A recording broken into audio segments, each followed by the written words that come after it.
Hamzambo family, welcome to the Fit for Corresponding Show on the Blackwood Network Media for the 21st century. Thank you so much for joining us on today's broadcast, being on the 11th day of the month of April. Soon we shall be wrapping up with this particular one. And I do say time flies, really times are moves pretty fast. And you also have to keep up with the pace of how time flies. They say time flies, and so should you. You should be making strides to be able to accomplish what you set for yourself this particular year. And at the start of every year, everyone is normally hyped up. You're looking forward to what you can achieve. You're looking forward to making better strides and also improving your life financially, socially, health-wise, and other facets of life. And I hope that you are actually doing that right now as we move on along the year. And very soon it shall be in August. Then we shall be wrapping up with that 2022. So I hope that you're making a proper strides and that you are doing well. I'm also hoping that this particular day finds you in good health. Let's keep on saying that your health is your wealth. If you're not taking care of your health, then you might as well not enjoy your wealth once you get to a massive and you are actually not doing well, health-wise, which is also very, very important that you also get to look into our own health. Being on a Monday, we like to start off the broadcast with some wonderful words of wisdom from African men and women. When it comes to proverbs, and we are looking into African proverbs, they are normally anonymous. You cannot really say that this proverb was said by this woman or that man. When you talk about maybe, for example, for Kenyan proverbs or for Swahili, vitendawili, all metali, that is what we call them in Swahili. You really do not know who actually say these particular words, or it was just the collective.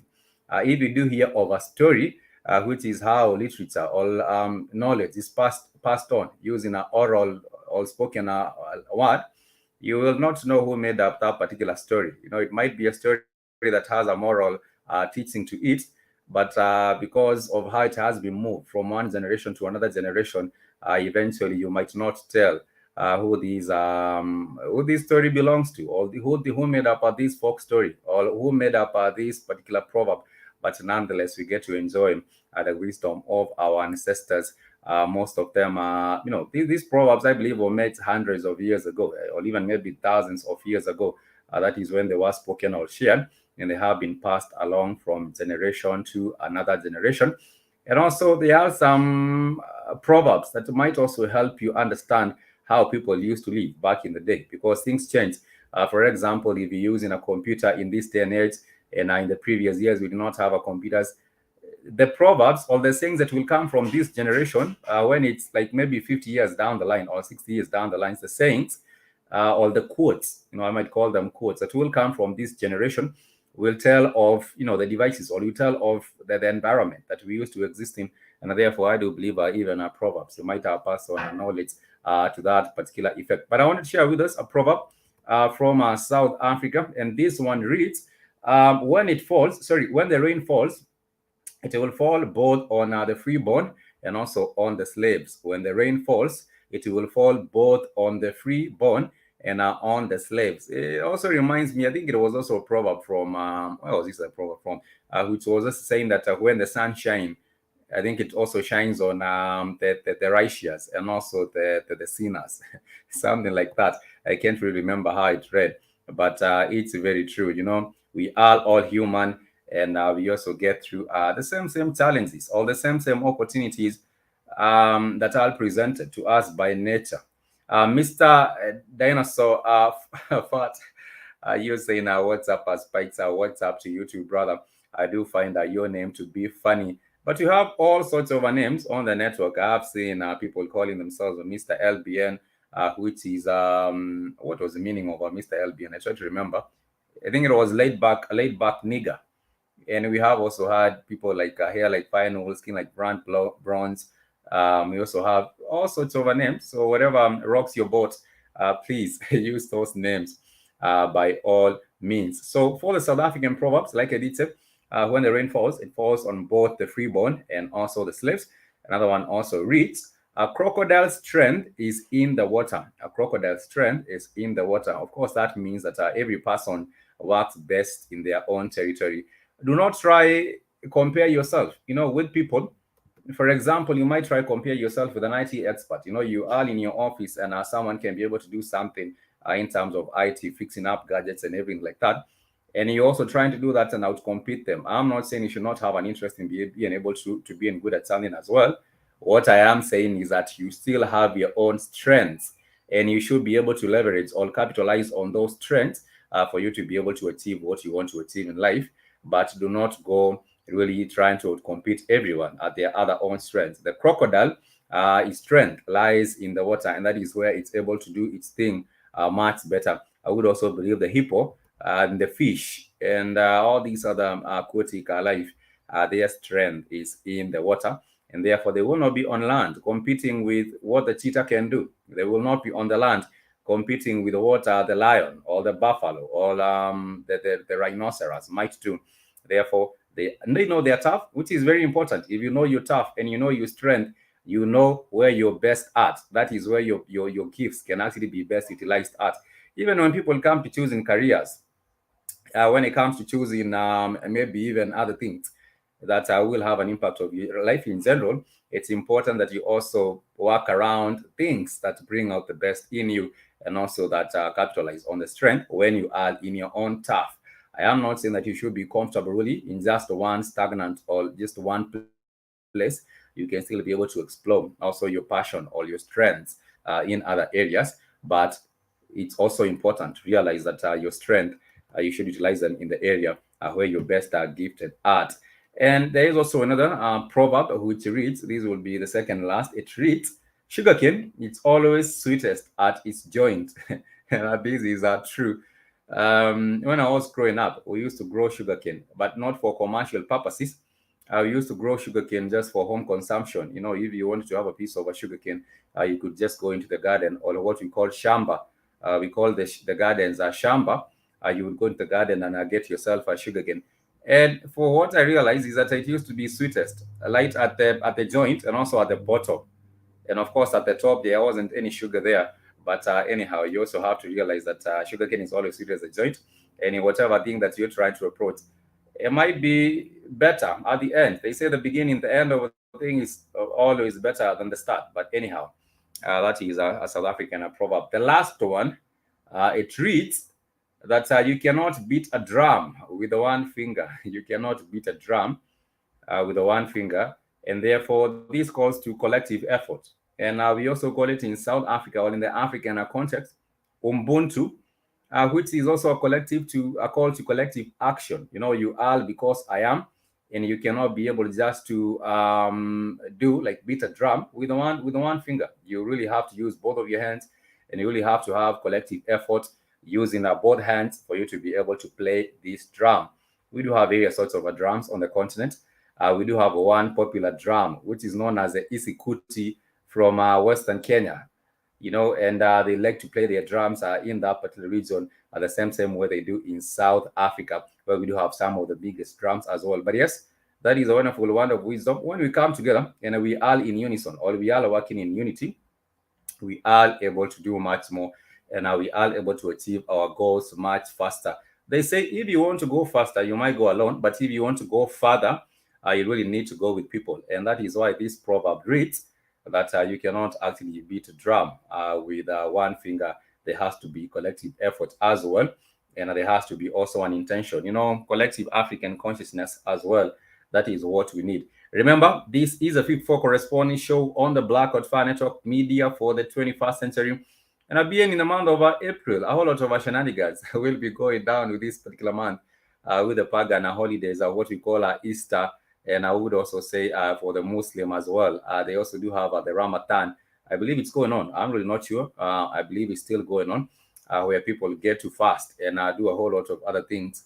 We call them swali. These prayers that are made by the Muslims, like at 1 p.m., I believe at 3 a.m., and whatever other time of the day where they get to do their prayer. It's known as swali or swala in Swahili.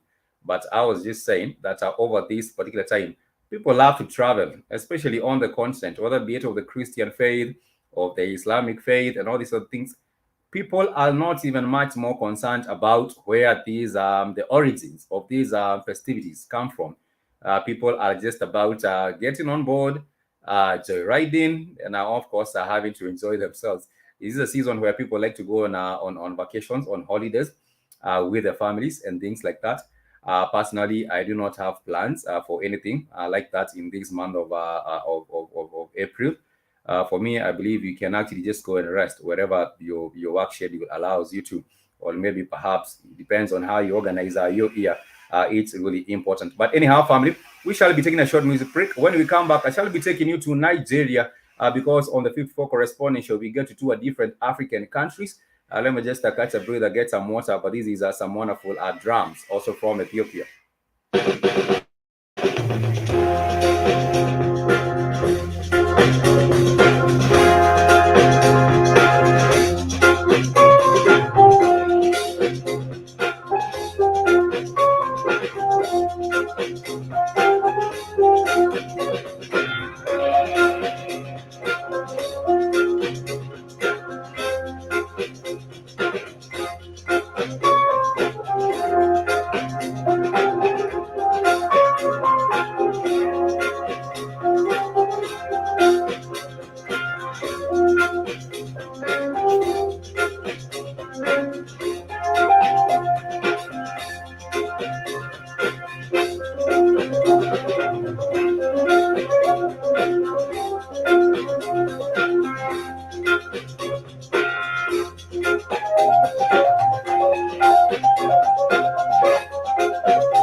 I was trying to remember where I had that instrumental from, and it crossed my mind. It was from the Transatlantic Productions. There is what they call is it Clemson, the Clemson report. I believe that is a Clemson report. I would just like to give a quick shout out to the Transatlantic Productions. They are doing a wonderful job. That is the likes of the brother, the God King Darrell, and also his team at the Transatlantic Productions. If you're looking to dive deeper into African knowledge or knowledge of the Black people around the world, please make sure you check out tabvideos.com, or you can check out the Clemson report, or you can also check out the Transatlantic Productions. I have also learned a couple of other things or two on their platform as well, which is really rather interesting when you do have brothers and sisters also working to build up the family around the world with information. But anyhow, family, I was saying that around this particular time of the year, people just want to travel. And last year, but one, people were not able to travel, go anywhere. But this year, with what is called the Easter, many people will be moving around. And talking about going to places, there are some wonderful tourist destinations on the continent of Africa. And these include South Africa, includes Kenya, Tanzania, Ghana, as well as what other country? I almost said Rwanda. I don't think Rwanda is a top tourist destination. But let me share with us, there has been a new report that has been compiled. And this report It was from one tourism company. I would bet this is for the sake of getting to have people interested in the countries named on this particular one. But they were compiling the list of countries or the list of cities or places with the most beautiful sunsets and also the most beautiful sunrise. And I was just getting to ask myself, where does Africa rate, or where does Africa find itself on this particular list? And the way they were using the modality that they were using on this particular one is that they decided to rate the cities with the best sunsets, the best sunrise. I will say this is a tour company, therefore I'm just putting a caveat out there. So there is a company known as a Premier Inn, a holiday booking agency in the UK, which has compiled the list of best sunrises on 250 most of the populated cities and the most populated sunrise hashtags on Instagram. So they have gone to Instagram and they have checked the places that have been tagged, like a wonderful sunrise or beautiful sunrise. They have checked the number of Instagram tags. Apologies, I found it for the noise from the outside. There's a bit of a fabrication work going on.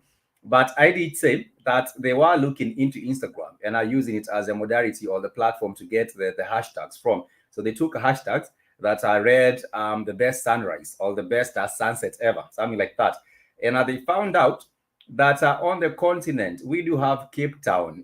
Cape Town many people say that African sunrises and sunsets are the best in the world. And this is in Cape Town. Personally, I have never been to Cape Town. I aspire one day to get to Cape Town. And they also checked out other countries such as the UK, Australia, New Zealand, Europe, South America. And what they did say is Cape Town was a big hit among early morning Instagrammers, capturing sunrises from Cape Town's famous hiking routes, such as the Lionhead Mountain, showing that the city is even more beautiful from a great height report. South Africa, Egypt, Nigeria are the only countries to feature twice on Africa's top 10 list, with South Africa's Durban, Nigeria, Kano State also making the cut. Kenya's Nairobi, Morocco's Casablanca, Ghana's Accra, Egypt, Alexandria, and Uganda, Kampala also made it to the top 10 to the top 10 list. So that is it might not really interest you much, but I thought it's important, just to find out if you're ever planning your trip. South Africa, Cape Town might be the place where you get some of the most beautiful sunsets. I also did see from a video from what is the name of this brother? His name is I am Mara. On his videos, he has also captured some of the best, I think, sunrises or sunsets. I think it was from Colombia and Costa Rica. Even those places, if you're interested in checking out and enjoying nature, which I believe you are, as personally I am as well. I do believe that those are places that might get to interest you. Anyhow, family, today I want to take us into South Africa. Today's broadcast is really mostly centering on South Africa. And what you get to realize in South Africa is that South Africa right now, it has a big push to try and bring in investors from the rest of the world and even from the rest of the continent, really for people to put in money and invest in the country.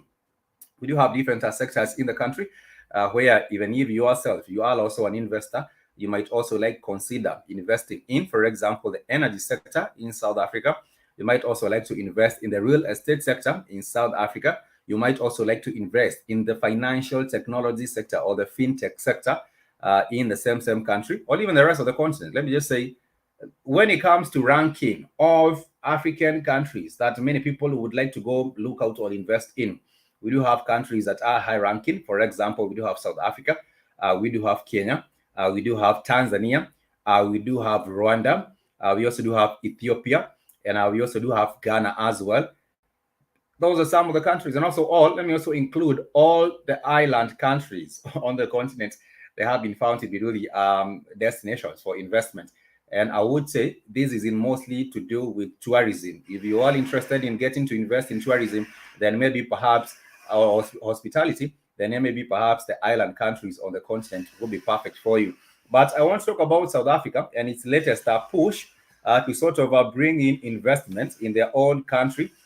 The same thing I did talk about the DRC Congo last week. My focus was with the DRC Congo, and I did say The DRC is out there trying to woo people. The same with Ghana, the same with Kenya, and the same thing with what other country? Sierra Leone. They all are some of the countries really out there trying to bring in our people. So South Africa right now, it's putting together what it has called the Hub of Investment Summit. And South Africa has called for investments to boost the economic transformation. This is a country that is the most industrialized on the continent. We do not have any other country more industrialized or even with better infrastructure or continent of Africa compared to South Africa. That is a point.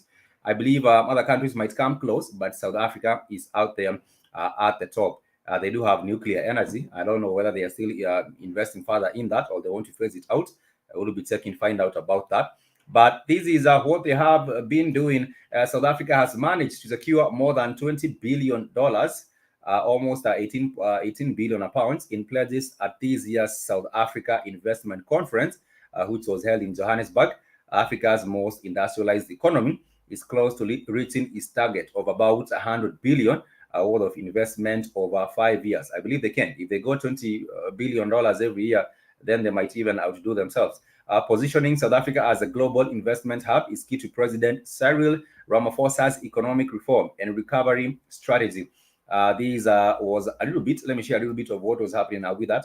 One of the main sectors getting attention from the investors is energy. Like I did say earlier, the G7 nations have announced they will commit $8.5 billion to help the country break its dependence on coal. One of the investments commitments made in South Africa was by the African Development Bank, bringing in $400 million to support the country's energy transition.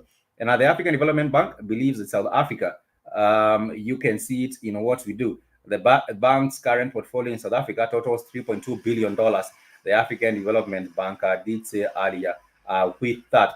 There is also mining. The mining sector in South Africa, it's big. They are saying mining in South Africa is a major source of foreign exchange and jobs. And the new commodity boom appears to be fueling investor confidence. This is, I think you'd have seen that the $500 million that have been achieved in South Africa's investments is driving the mining sector. So that is also another area in South Africa. They also putting up a vaccine research hub, which I do not think is really that much important.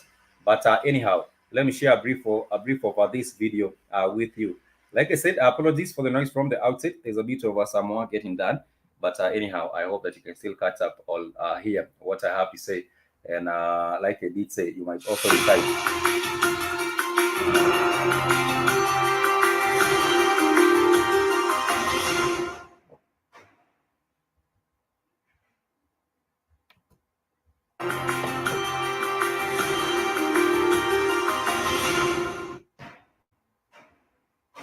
What's going on now with this? Taking a second to load.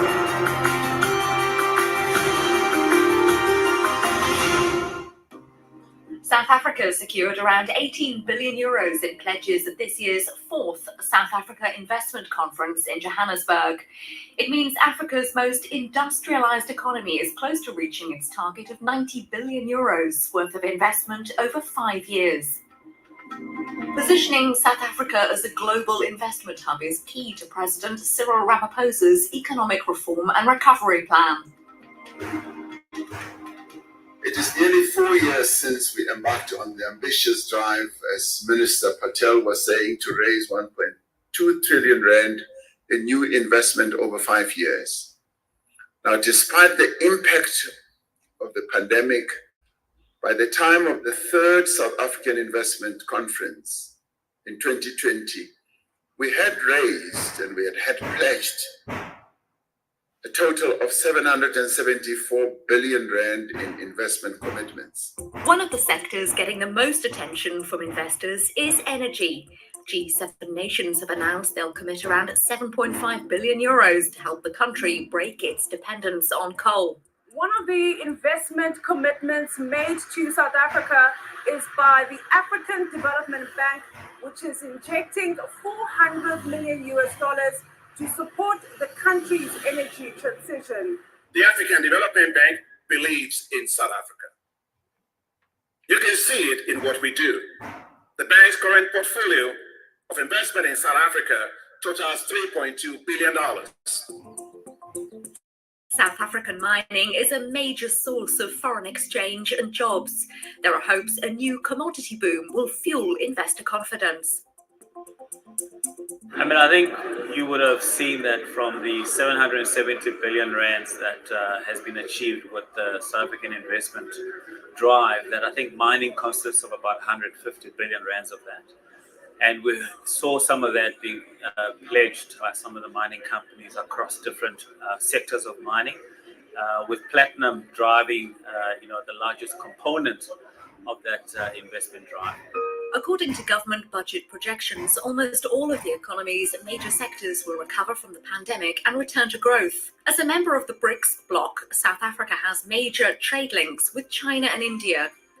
South Africa is also banking on its modern road and port infrastructure to reduce disruption to global supply chains, enabling exporters to reach international markets with ease. The country also boasts a burgeoning middle class and is a key member of the African Continental Free Trade Area, the world's largest free trade bloc. We have vast resources of platinum. We have vast resources of gold. We still have coal. I think coal is still in our midst. And the key is we have to move even further, not only taking these commodities out of the country, but let's create industries within those commodities. Meanwhile, French companies announced over 1.8 billion euros in new investments in health. I believe what he just said holds a lot of importance, because he says the countries on the continent should just not focus on mining the minerals and taking it out of the country. We should also be focusing on creating industries within the continent based on these minerals, which is very, very much important. For many countries, we want to see the resources as resources to be exported outside instead of resources to be used within the continent for the benefit of our people, which would also be a game changer. And I agree with him 100%. Tourism, retail, manufacturing, and agro-processing sectors. France has been present in South Africa for many, many years. We have more than 400 companies here with 65,000 employees. So we are, in reality, in a multi-sectorial environment. We committed in 2019 for more than 20 billion investment already for the French entities. South Africa also has ambitions to become a pharmaceutical giant and the continent's vaccine hub. Major global drug makers say they're taking advantage of a conducive business environment to set up shop in the country. Aspen was one of the first companies to commit, and it was an amount of 3.4 billion rand at the inaugural South African Investment Conference. That was in 2018. That investment was to further strengthen and enhance our steriles capability. And that has turned Aspen's facility in Gqeberha in the Eastern Cape, it has turned that into a pan-African sterile capacity that we make available to the whole world. The South Africa Investment Conference is a bid to revitalise Africa's most advanced economy following repeated recessions and years of stagnation.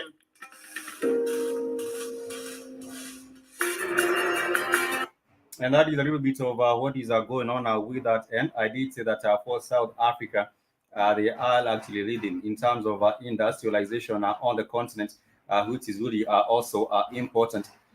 Spencer, you go down Makata. I am not an Akata, neither am I from Nigeria. I understand that they are Katas, they get to do a whole lot. These are jackals, yeah? The meaning of the word is some jackal. If you do call someone an Akata, you just call them a jackal, or it's an offensive word by these Nigerians. But that is a little bit of what is happening in South Africa. I did say the only problem with these investments forums, for most of the industries, is that they are capital intensive, and therefore, for an individual, you might not know really where to. If you want to get into these big industries, you might not really find where you fit in as an individual. But I think maybe perhaps you might be interested in getting some shares, from some of these companies that are doing very well in South Africa. That would make you money. Or you might also decide to, go in as a group and form an investment group, which you can use as an investment vehicle, and go into an industry, maybe perhaps mining, or maybe perhaps processing, or maybe perhaps real estate, or maybe perhaps energy by the selling of things like solar panels, greener energy on the continent, or maybe other things like that. So those are some of the considerations. But for me, the only thing I do is I share an introduction, or I give an overview of how things are. But if you want to get particular details, you also have to put in a little bit of your time and a little bit of your effort for you to be able to understand the needs, or to be able to understand the specific areas where these investment opportunities do lie, and how you also get to fit in with these African investment opportunities. Like I did say, the DRC Congo is also having an investment drive, trying to woo in investors from outside. You can actually do it as a group or as an individual. I don't know how you like to do it, but it's very important that you also get to understand more into these opportunities. I am not an investment expert, and therefore you might also like to consider the possibilities of also getting an expert advice and opinion, which will also cost you a little bit much more. But apart from that, I wanted to go into other matters which are somewhat very closely related to the issue of resources on the continent of Africa. And I just want to talk about Guinea, which is another West African country. Guinea really does not make so much news. Even on the 54 corresponding show, when we are talking about the 54 countries, or even rather the 55 countries on the continent, Guinea does not feature prominently on our conversations. And that is for a reason. It's a tiny country, and it's also not much happens in that particular one. But anyhow, there has been new directives given by the government of Guinea. And these directives are that bauxite, it should be processed on the on site. It should actually be processed on site, which I believe might be going towards protecting this sector of mining in their own country. Like I did say, we have many African countries with wonderful resources. Like you did here, South Africa has deposits of bauxite, and therefore, of platinum. That is what we did here from one of the presentations out there. But even if we do have these bauxite, for the people of the continent, for the people of the country, they do not really get to benefit much from it. So even though we do have this investment summit from South Africa, I realize that for many people, they don't really get to benefit. And there is also a high level of inequality that I have spoken about many times over right here with the 54 corresponding show. Hi, Kit. Good morning. Good morning to you too. Welcome to the broadcast. Hey. I was speaking, I don't know if you caught a little bit of what I was talking about. I was speaking about South Africa calling for investment from around the world as to boost the economic transformation. And I was saying that the same was being done by the DRC Congo. I think I talked about the DRC Congo's push. They are looking for investors from the Middle East. So they had a summit in Dubai. But for this one, this was a local summit going on in South Africa. And I was saying maybe perhaps, people ought to consider the different areas. Maybe perhaps someone can get to invest in South Africa. There are not many investment destinations on the continent because of the instability in most African countries. I would not tell anyone to invest in the... It's not just the instability, it's the corruption. Africa's too corrupt. You can't do shit because everybody's trying to steal money. Everybody needs to get tea and all this old dumb shit. Everybody's got to get their hands greased. Hey, where's my tea? My tea and this tea and that tea. You're like, man, fuck all that. You can't do nothing in Africa. It's too corrupt. You gotta. Oh, they're like, no, hell no. But how about maybe if you do not want to get right involved with the day-to-day? For people, of course, this is capital intensive, but there are people who might consider investing in some of the best stock companies. Maybe in South Africa, we do have what is the name of the South African stock exchange? It's known as is it? I'm trying to remember. I checked the name of the South African stock exchange. But people might consider to invest in the companies that are doing very well. The problem is, for many companies, there is also mismanagement. For example, the South African Airlines, it has not made money for a long time. The Escom, which is the main power generating company. Yeah, because of corruption. You always got to pay 3 and 4 goopy niggas off every time you do something. They taking money from the company. It's always the same old shit. It's the same old. It's become a culture of corruption where that's the norm. Can't do business in a corrupt place where everybody's got to have their hand in the cookie jar. Everybody's stealing money out of the pot. So people are like, man, fuck that. I'm not spending no money, no Africa. These motherfuckers tell me it's money and somebody's stealing some money. I need my $10. He need his 7. He need his 8. Oh, forget it. Let me tell you what is happening on the continent, which is even rather funny. At some point, the president of Kenya, his name is, of course, Uhuru Kenyatta, he did say that the government on a daily basis is losing 2 billion Kenya shillings daily from corruption. That was him admitting that 2 billion is lost daily. And if you look at also his budget, because we did have the budget being read last year for the country, what does happen is that we have a 1.29 trillion budget, and this budget has a deficit of about 8%. We have 8% a deficit of 8% of the GDP. But if at all you are able to curb corruption and make sure that we are not losing 2 billion daily to corruption, then the country will not even have a deficit on its budget. We will not be having this 841 billion, which is a deficit on the country's budget. We would be able to even have maybe perhaps a surplus on our budget, which is the case for countries like Singapore. You know he won't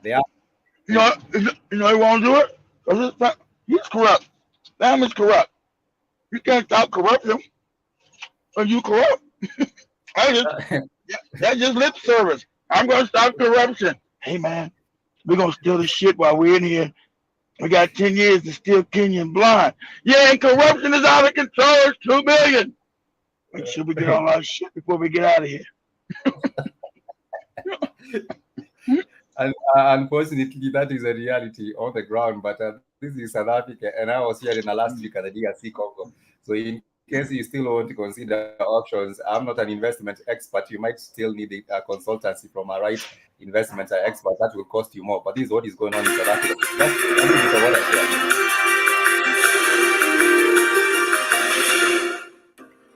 South Africa secured around 18 billion euros in pledges at this year's 4th South Africa Investment Conference in Johannesburg.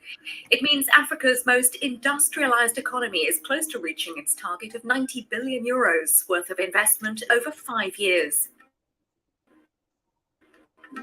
Positioning South Africa as a global investment hub is key to President Cyril Ramaphosa's economic reform and recovery plan. It is nearly 4 years since we embarked on the ambitious drive. The president still has to move around with his mask on his face. And Kido was telling us that there was a video of him caught on, I think it was from a Zoom conference when he was saying he did not say when he will be lifting off the curfews or the restrictions on the people of South Africa. So on when he's doing his national addresses, it's one thing. And when he's in his private conferences talking to people, it's also another different thing, which is rather crazy. Yeah, but I was saying, he was laughing. He said, he knows it's corrupt as shit. He got caught. He said, he said, I didn't give them no. He was talking. I was talking to some crackers on Zoom call, probably IMF, the Bank of International, wherever the Rothschilds most likely. He said, yeah. I said the sanctions within April 19th. He's like, but I didn't say what year. These dumb niggas. Wow, that shit burned my eyes. I said, man, this motherfucker here, these motherfuckers, these despots in Africa, boy, he laughed. I said, this motherfucker is so corrupt, so evil. I said, but they know that's the ones they put in power. They're so fucked up. He said, yeah, I told these dumb motherfuckers in the April 19th. They started laughing. He said, but I didn't say what year. It ain't ending this year, bastards. He was finding it really funny. And now, of course, the restrictions were crazy in South Africa. It derailed the economy. But now he has an excuse. He can say the economy is not doing very well because we locked up the country, even if they did not have real cases. But anyhow, I was saying that I agree with one of the ministers from South Africa. He said that attention should go to really making sure that Africans are also involved in using the resources instead of just having a viewpoint of just mining it and exporting it outside. People should now. Yeah. Remember, the black is on the bottom. Black people globally, unless they're ready to go to war, are not allowed to help their people. Every puppet they put in there, from Ramaphosa to Kenyatta, Kofi Annan, they steal money, and that's why they allow them to steal it, because it's not really hurting white people. As long as they still siphon their family, the rest of the money goes to Europe, and black people stay impoverished on a level that's absolutely crazy, because they know the African psyche is not a fighter. Africans We'll just accept everything. Just accept all kind of debauchery shit and don't do nothing about it. African is not the mildest my voice. It's got the mildest temper dispensation globally. They know that. You can keep the African in poverty, he won't do shit. You're just, oh well, I'm impoverished. Okay. He's not gonna get up and fight. Go ahead. But like you said, when the stomach attaches your backbone, like in Peru or in what other country, there are so many other countries right now where people are out there in the streets with their cooking pots and also with their buns, their spoons on their hands. I think is it Samuel also shared another video. Where was that country? It wasn't Peru, it wasn't Sri Lanka. There was another one that has also come up with people going out in the streets and are protesting. I don't remember what country that was. And our Africans might just sit down and die. Fuck it. The government ain't doing nothing. The government ain't did nothing. Oh well, let me go. Oh well, let me go and die. No, but I think that. I think we had no chance but to uprise. But go ahead, Spike. What was the name of that movie you were telling us about that black character? He was told that I'm going to shoot you now, and he said, "Okay, shoot me now." And he was being killed. He was being killed on the set, and he agrees to also being shot. I don't remember what movie you were telling us on a show. There was a movie you were telling us a character, this black character, that he's told that he's going to get shot, and he lies there waiting to get shot, and he's very comfortable with it. It's crazy. But anyhow, let me go take us to Guinea. In Guinea right now, they do have the military junta, which is reigning in the country after the takeover of the government. It was done in last year when he did have a coup. Was it last year? It was earlier this year, last year. So the military junta there, they have all these deposits of bauxite, and the junta has said that foreign companies, they have given foreign companies until the end of May to submit proposals and a timetable for the construction of bauxite refineries. The Colonel Mamadi Doumbouya, in a meeting with stakeholders in Conakry, asked the industrialists to ensure that this was done before the end of May. And of course, he was ordering that the raw materials used in the manufacturing process be produced locally. So he wants these raw materials, these are minerals to be processed locally, which of course would add more value instead of having it being exported and then being imported back as processed. That is the push that he has. That is the order that has been given by these military junta. We did say Burkina Faso also had a coup. Mali also did have a coup, as well as the whole ruling junta has given. What other country did have a coup? Guinea's ruling junta has given foreign companies until the end of May to submit proposals and a timetable for the construction of bauxite refineries. It's known as Guinea. It's a tiny country in West Africa. It's known as Guinea. Guinea in West Africa. Oh, it's Guinea. It's Guinea. Okay, Guinea. Yeah, Guinea. Yeah, they had a. Okay, it must be. Yeah, they had must be Guinea Conakry. It must be Guinea Conakry and not Guinea Bissau. They had another. They had a coup. Yeah, they had a coup. Guinea. They had a coup. That is when the military junta took over. Now this is the head of the military junta. His name is Bambadou or something. I can't really pronounce his name. But he has said that these foreign companies that are involved in the extraction of bauxite from his country, it should be refined on site, not being taken to other countries and then. Exactly. He's exactly right. Exactly right, miss. They're going to come kill you because you're going to exactly.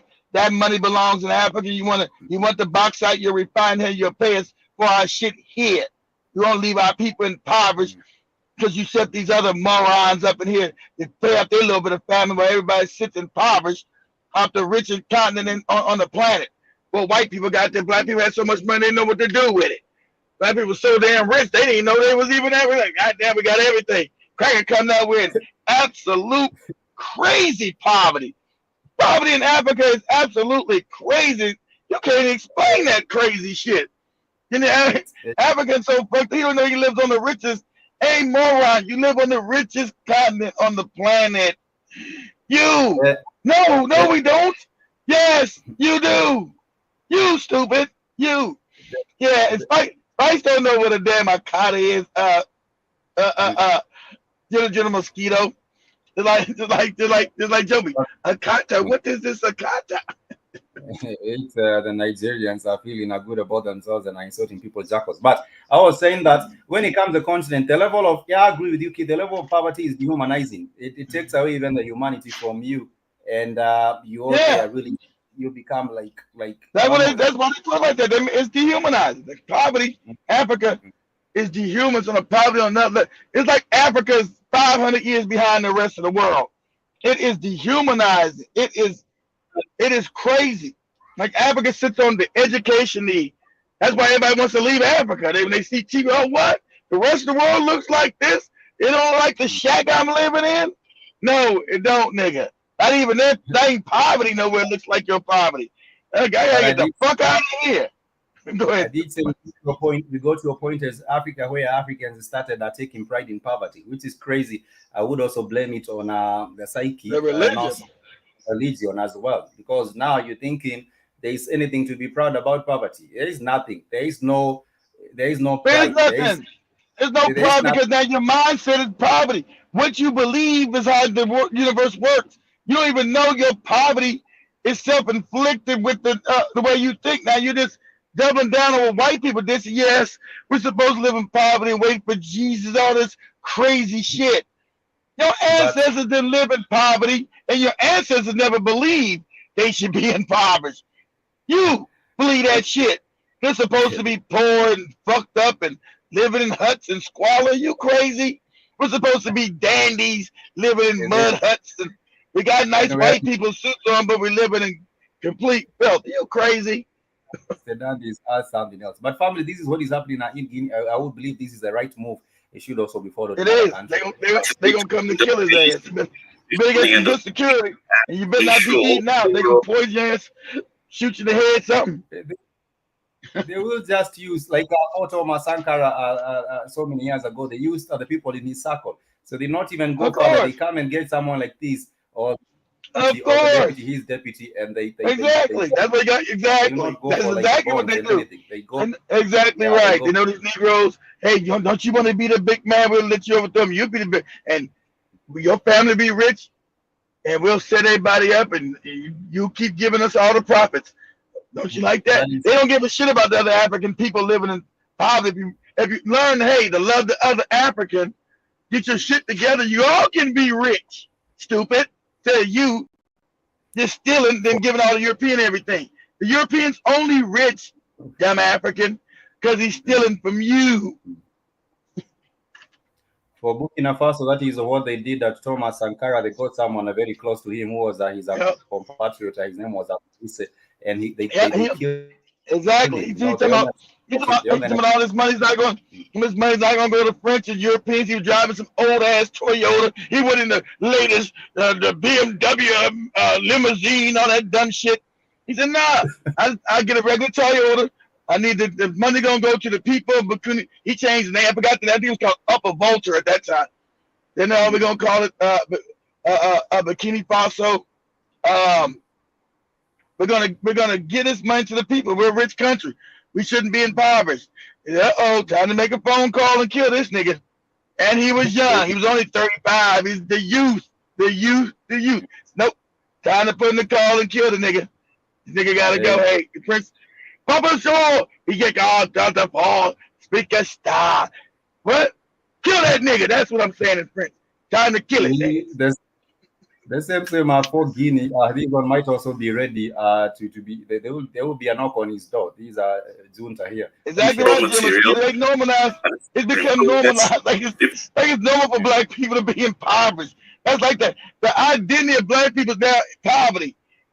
What? You used to be the wealthiest people. Now the identity of any African. Everybody say, everyone let you in the country. Where you from?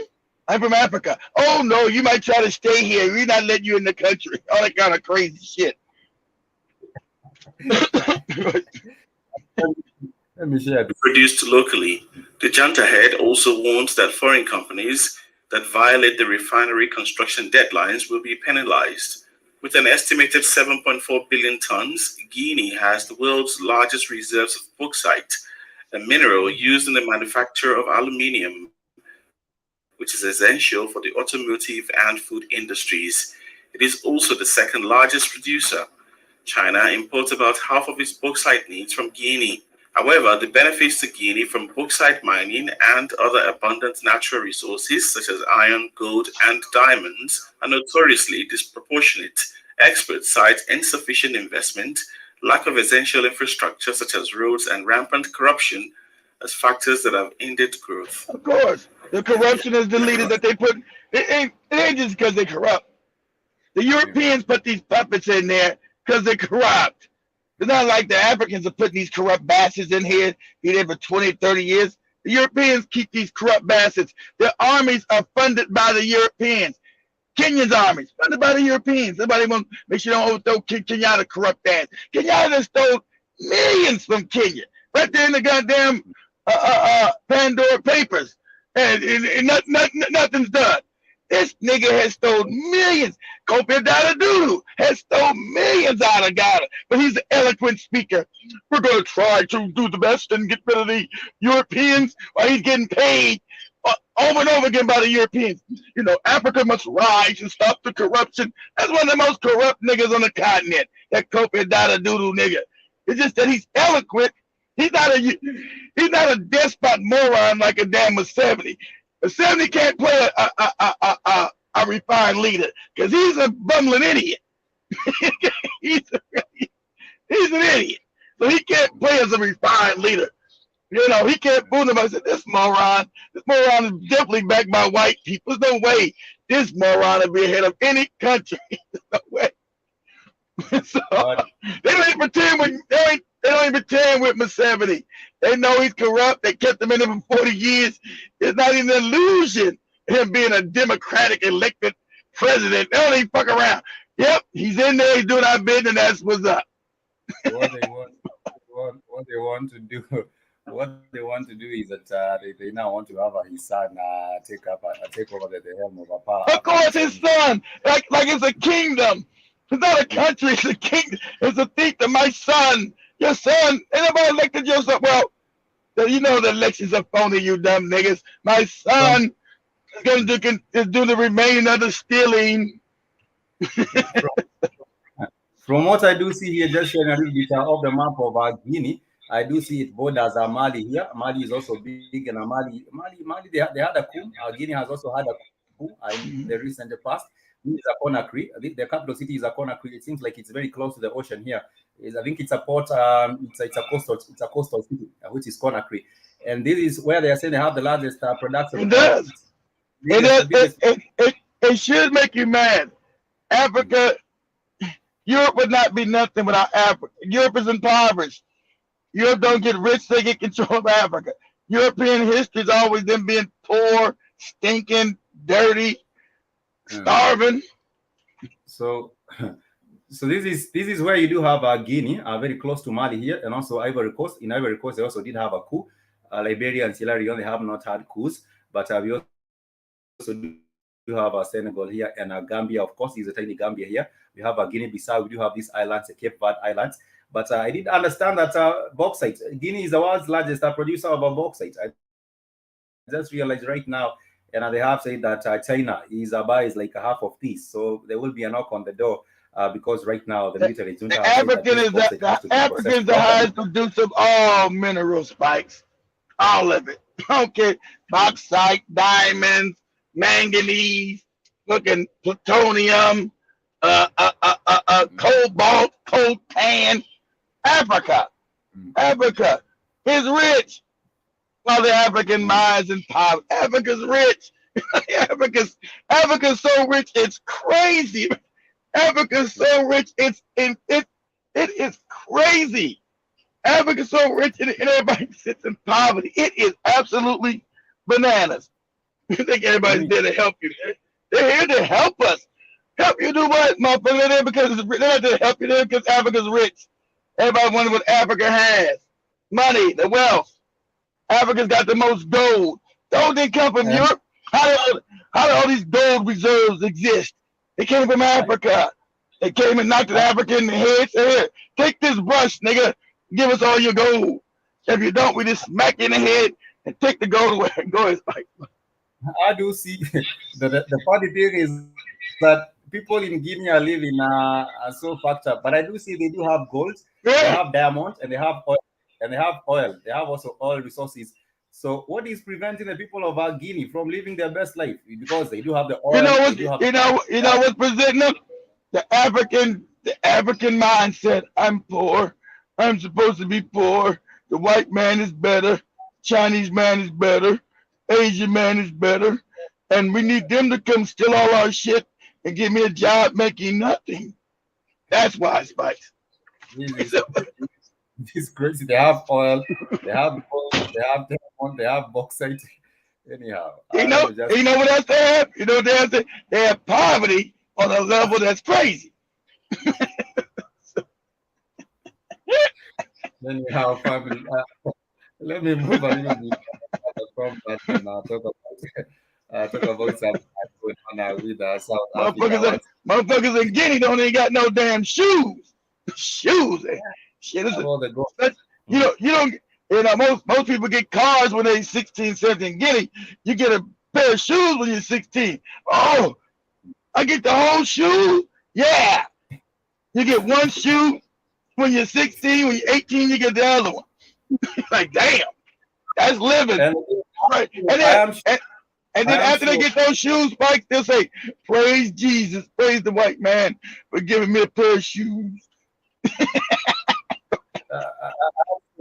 They are two Guineas, but both of them are equally messed up. The other one was a Spanish colony. Hey, talking about Guinea-Bissau, Guinea-Conakry. Portuguese. Yeah, was it a Spanish? Yeah, it was. Yeah, Guinea-Bissau, and Guinea-Conakry. And they're both fucked up. They're both fucked up. They're both impoverished. Because that's what I told you. You're the same people on the continent. The behavior of African people is the same. The funny thing that everybody thinks they're a different tribe. No, their personalities are the same. You find the same crazy shit in Ghana, crazy shit in Congo, same crazy shit in Angola. But you say, oh, we're impoverished. Like you said, what's preventing you from living your best life, Angolan?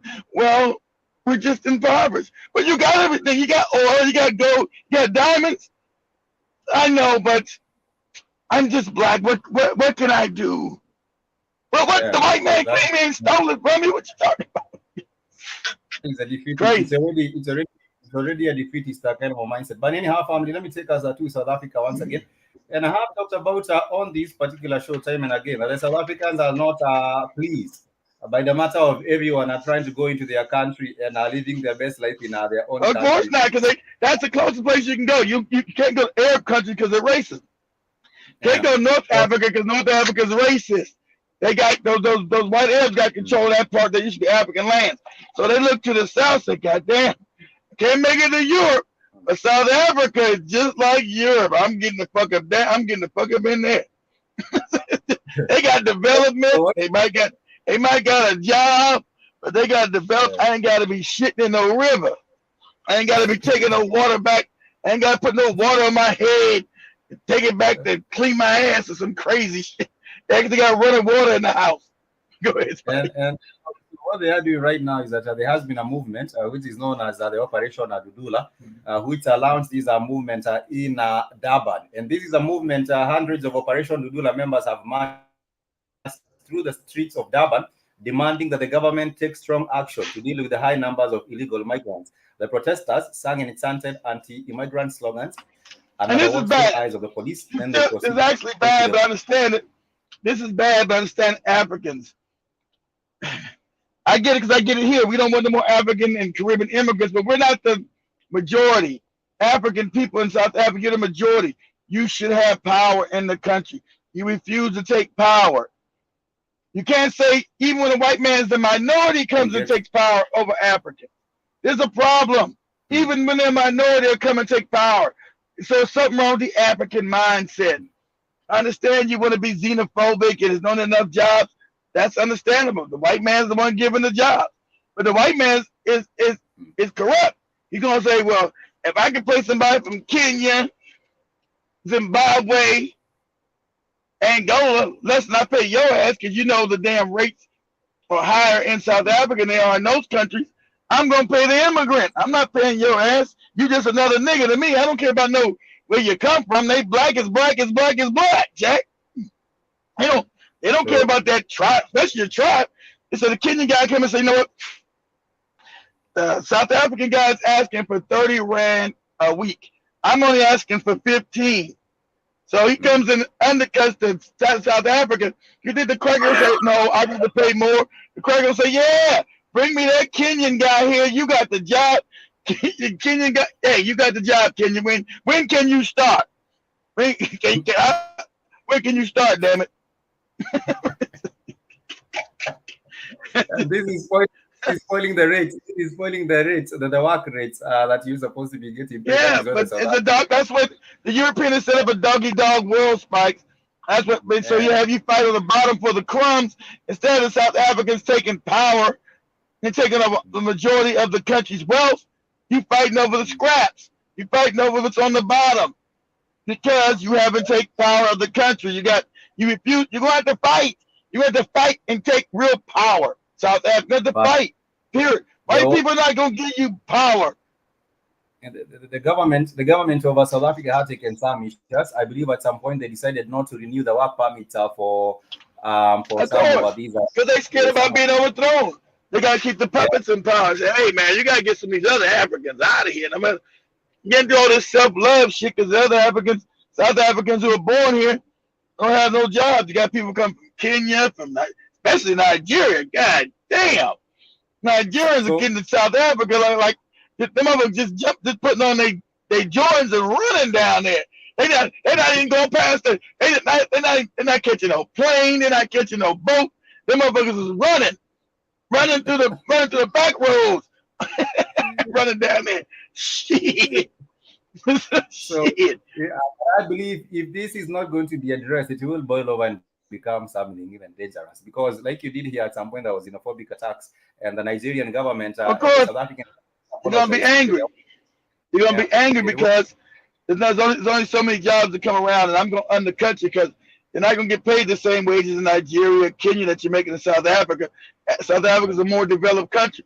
And it's funny, and even Nigeria that's richer, the wages are not as good as they are in South Africa.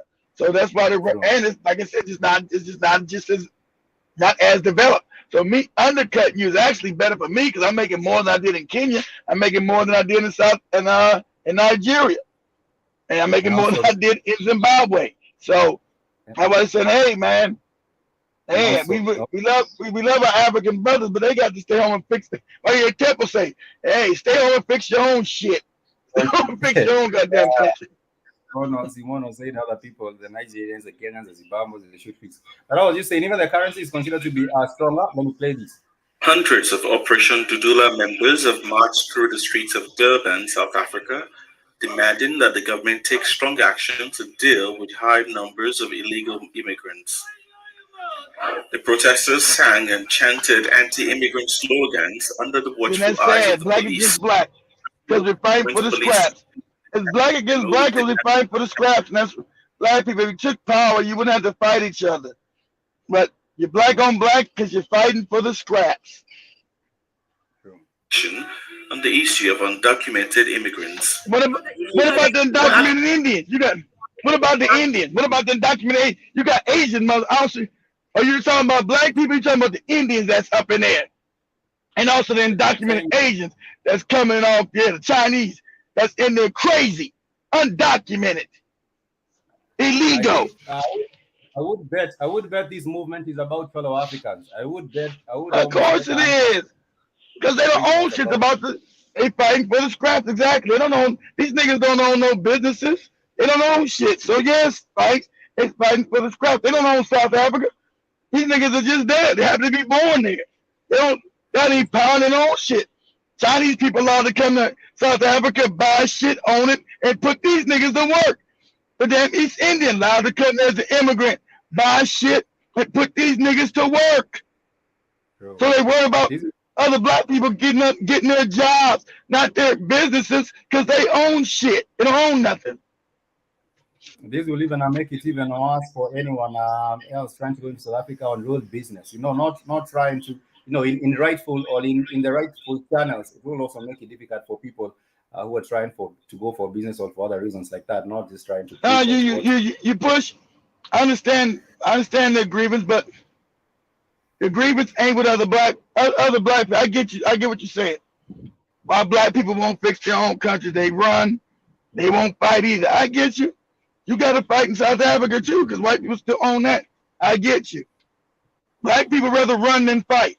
I understand that. I get you. I get you, South Africa. That's the problem. Oh, as long as that were to get, that's what we're talking about here now. African Americans got the same xenophobia now. We don't want to support no Africans, no Caribbeans, and no South American Negroes coming into America no more. They're like, nope, we had enough. Come here, they undermine us, talk crazy, bring that tribal shit. So I get it. I get it, South Africa. I get it. But you guys are the majority. You should not be on the bottom in South Africa. You're the majority. It's your country. Now this ties into the other bigger problem, which is also the rate of crime in South Africa, which has escalated. For example, if you're talking about Gauteng province. And when you got pop, you got crime. And when you got crime, you got somebody knocking somebody in the head. Shit. So there has been a spate of up to 7 murders over the past weekend, which has driven tension in Gauteng township of deer slaughter. Over the past several days, the residents threatened to shut down the area and called for greater police presence and action. One case in particular saw the death of a 20-year-old man during a robbery, which further aggravated the community. According to Kutuano Maosi, the community policing forum secretary, the frustrated residents took to the streets to demonstrate, demanding a meeting with the police minister.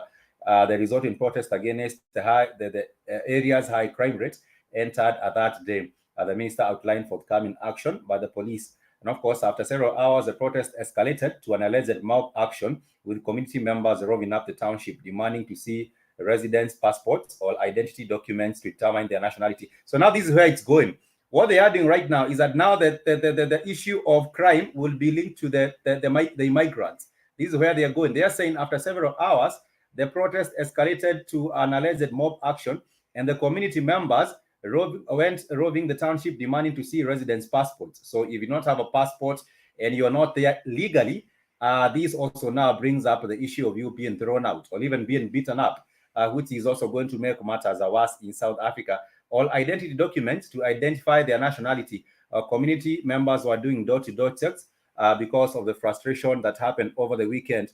And this is the biggest problem that you do have right now in South Africa. So they will tie in these two problems, the issue of a crime and also the issue of the immigrants. So they will knock up on the doors, demand for your papers, and in case they do see that you are a Nigerian with no papers, or that you are a Kenyan with no papers, then it's going to be very, very tough. And we might hear also of people losing their lives. So I was saying the government needs to look into this with as a matter of an urgency, and also very, very seriously, so that some action is taken to prevent more people getting into the country, maybe illegally, or put away a mechanism of getting to ensure that there is like a filtering mechanism. It's very, very sad because they do not do the same for the Chinese or the Indians. They are doing it for the African, but that is a problem. I wish we did have Simona with us on the broadcast to tell us a little bit about how it's going on down in South Africa. But anyhow, that is the shape of things in South Africa right now, which is really, really crazy. But anyhow, we are coming to the end of the broadcast. I think Big Cheese and the rest of the family are up early today. Brother Danny Harrison, I don't know if you're still on your smaller holiday or you're back to work, but you're saying that Tanzania is on the right track. Yeah, Danny, you know what, yesterday? Yeah, Danny, yeah. Danny was at the house Saturday. Left your damn, Danny, you left that damn bag of chicken on my damn living room floor with your ass.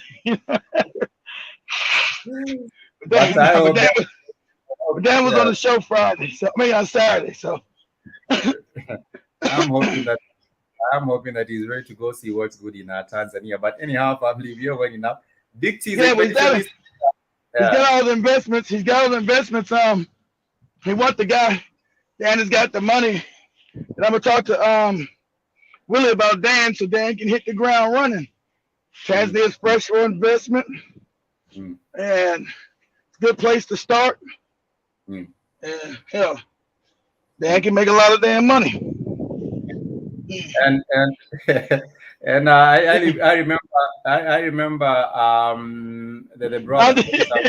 You know I'm messing with you, Dad. I left when you left there. I said look at this Negro here, Negro, big old bag of Zaxby's and shit in the middle of the damn floor. I said this nigga.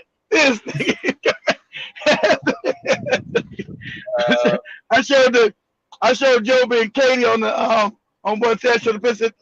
Niggas come to your home, leave they goddamn bags of trash in your living room. That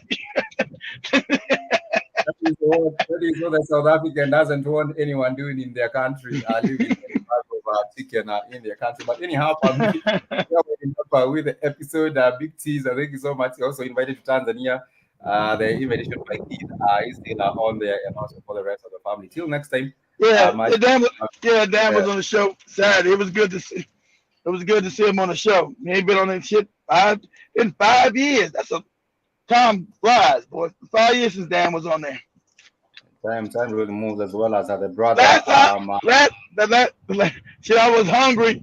Just left the gym. I got you. Yeah, I know, but you're supposed to take your shit with you. Not you don't leave your bag. No, you're hungry. You don't eat your shit and leave it in the middle of the living room, goddamn. You take that shit outside, throw in the trash, or throw in the kitchen trash. Something. Take your shit with you, Negro. Don't leave me a gift of trash, damn it. Oh, and shout out to Big Cheese. Oh, let me say, shout out to Big Cheese and Strong for the donations. Appreciate it, fellas. I think I got to get the girls back Thursday because they shutting out the phones in Kenya, ain't they, Spikes? Sorry, what? They shutting out the phones of facial recognitions and shit, right? I did hear about that. I'm really not sure whether they will be extending. I'm not sure. I have not really followed up much on that. How about your phone? Had they shut your phone off? I do have 2 lines myself. One of them was checked up. The other one I wasn't checked up. So, but I'm not sure they're going to follow through with this. Kenyans are always given an extra time with everything. Kenyans, I don't know. I was saying they give me time. Joby said her phone is already shut down. I said, man, that's Africa. They trying to say that's for the big Ugali. I said, can you just say no? I think there was a case taken in court. I believe there was a case taken in court. I'm not sure how it's going. Yeah, they need to go to court. Yeah, I said, you need to go to court and say no. I shouldn't have to do no facial recognition, all this kind of crazy shit for me to access the phone and go on the internet. That's a no, family. That's absolutely not. But I'm saying about your lines, Safari lines, Spikes, or different lines, different companies. It's there is a Safaricom and also Airtel. I have 2 Safaricom lines and 1 Airtel because it's different companies. But how is Airtel? They are both good. Both of them, they are almost equal. They are 2 competitors, but they are almost equally good. Airtel and Safaricom, they are equally good. Okay, they kept telling me there was no. Go ahead, Spikes. They kept telling me there was no competition to Safaricom. I said, it's got to be another phone company in Kenya. What are you talking about? There are 3 companies. There's Safaricom, Airtel, and Safaricom. Those are the three telecom companies. But I was saying the only problem is when it comes to Safaricom, they have what we call the M-Pesa. Other telecoms don't have M-Pesa. That is the only thing. Oh, that's why. I got you. They got the M-Pesa. Yeah, so it's more convenient. It's more convenient. Yeah, so you can just move money around. That's what they were talking about. They act about, they act like it was no other company. It got to be another phone company. Well, they are. That's crazy. Even the other companies have mobile money, but M-Pesa is a prime. But anyhow, family, we are winning up. Big teaser. Thank you so much, Danny Harris. I'm saying, how's their mobile money? Their mobile money is not the infrastructure is not as big. Or what they have done, they have integrated everything. M-Pesa has expanded to these other telecom companies. The only problem is that when you're using now these other companies, you have to pay more money than you would pay on Safaricom. That is the only thing you can also. Okay. Yeah, you can also transact on these other telecom companies and but you have to pay more. Yeah, it costs just a little bit more. That is what they are doing. Yeah. That's the way things are right here in Nairobi. The government are those guys asking for facial recognition and all that shit? They're not, right? They have to get, it's not really, they want to get also a picture of you. Yeah, it's facial. They have to get a picture of you. That is what is being asked for. So I'm not sure how it's being done. But I'll also check into it. I'm really not much. I have not followed up to see what's going on with that. But I heard you're sitting in Kenya. You're still able to access your damn money, ain't you? You gotta get your money. Okay. Girls like, we gotta get back. Girls like, we gotta get back. Man, back. We're gonna be broke. We can't get no money. We're gonna die. We're gonna die. We can't get no. That's what they telling me, Spikes. We're gonna die. We can't get no money. What we gonna do? We might have to be out here. We might be out here. We might have to be in Tanzania selling our coochie to get back. We're not gonna make it. It might be the same worry. It might be the same worry. Just the answer. You're not wearing your face mask.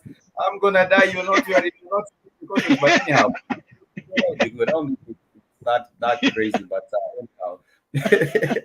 And what they say, I'm like, we gotta get back. We can't leave Friday. We gotta leave Thursday because they shutting down the phones on Friday. I said, in Africa? Yeah. What happens let me tell you one thing about Kenyans. Kenyans only work on something. If you tell Kenyans to do something, they only work on it when it's either on the deadline or when you have extended the deadline. When you have extended the deadline by 5 more days. If you tell Kenyans to go register to vote today, to vote today and the deadline is tomorrow, they will now start coming tomorrow or wait till you extend that deadline. That is how things work. It's either the last minute or either you extend that deadline, then you can have another serious deadline. But all right. Much love, fam. That's funny. It's all good. Much love. Till next time.